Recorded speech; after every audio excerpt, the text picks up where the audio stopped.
महाराष्ट्र के बहुचर्चित केतन अग्रवाल हत्याकांड में एक के बाद एक चौंकाने वाले खुलासे हो रहे हैं। पुणे के इस हाई प्रोफाइल मर्डर केस में मुख्य आरोपी सिया गोयल और उसका परिवार अब चारों तरफ से कानूनी शिकंजे में घिरता नजर आ रहा है। एक तरफ जहां सिया गोयल अपने मंगेतर केतन अग्रवाल की खौफनाक हत्या के आरोप में सलाखों के पीछे है, वहीं अब उसके परिवार के बिजनेस पर भी सरकारी चाबुक चला है। ताजा और बड़ी खबर ये है कि महाराष्ट्र के फूड एंड ड्रग एडमिनिस्ट्रेशन यानी एफडीए ने सिया गोयल के पिता की कंपनी पर बड़ी कार्रवाई की है।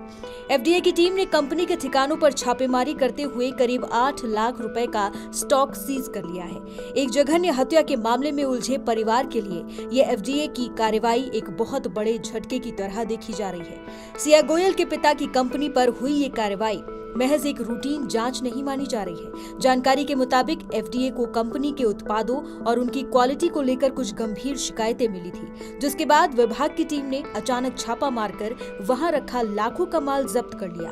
अब इस पूरे स्टॉक की फॉरेंसिक और विभागीय जांच की जा रही है। अगर इस जांच में प्रोडक्ट के अंदर कोई बड़ी खामी पाई जाती है तो सिया के पिता की मुश्किलें कई गुना बढ़ सकती है। गोयल परिवार पर इस वक्त चौतरफा मुसीबतें टूट पड़ी हैं। बेटी पहले ही हत्या जैसे संगीन जुर्म में जेल की हवा खा रही है और अब पिता के कारोबार पर भी एफडीए की सख्त निगरानी ने ताला लगने जैसी नौबत पैदा कर दी है।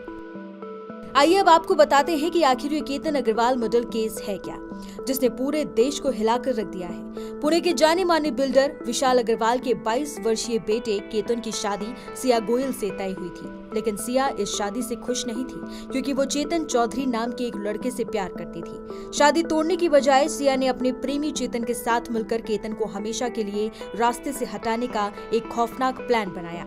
18 जून को सिया ने एक सोची समझी साजिश के तहत केतन को लोहगढ़ किले पर ट्रैकिंग के बहाने बुलाया। वहां पहुंचने के बाद ही सिया और चेतन ने मिलकर केतन को किले की लगभग 400 फीट गहरी खाई में धक्का दे दिया, जिससे उसकी दर्दनाक मौत हो गई। शुरुआत में इस घटना को एक हादसा बताने की कोशिश की गई थी, लेकिन पुलिस जांच में इस गहरी और काली साजिश का पर्दाफाश हो गया है।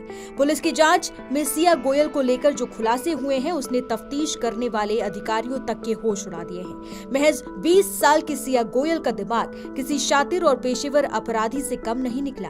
पुलिस को पता चला कि सिया ने केतन को मौत के घाट उतारने से पहले ही इंटरनेट पर ये सर्च किया था कि हत्या के बाद पुलिस की पूछताछ से कैसे बचना है और अदालत से जमानत कैसे लेनी है। उसने क्राइम वेब सीरीज और पॉडकास्ट देखकर हत्या का पूरा ताना बाना बुना था। यहाँ तक कि जब खाई से केतन का शव निकाला जा रहा था और भीड़ में से किसी ने कहा कि उसकी सांसें चल रही हैं, तो सिया ये सुनकर बुरी तरह घबरा गई थी कि कहीं चेतन जिंदा न बच जाए और उसका राज न खुल जाए।